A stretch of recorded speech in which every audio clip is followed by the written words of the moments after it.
Bubble sort is considered as one of the simplest sorting algorithms in computer science. In this video, we'll break down the bubble sort algorithm step by step, making it easy for beginners to understand. Imagine you have a list of numbers that are out of order. Just check this animation.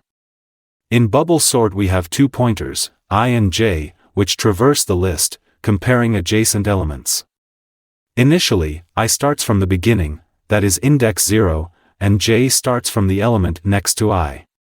At each step, if the element pointed by I is greater than the element pointed by j, they swap positions.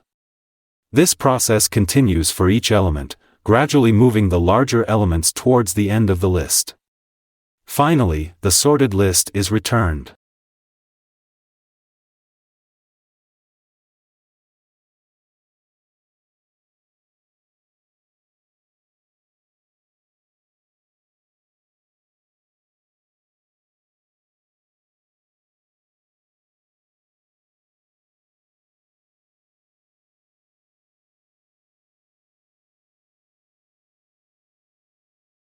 As we have seen that during each pass of the algorithm, smaller elements gradually move towards the start of the list like bubbles rising to the surface of water, while larger elements sink towards the end.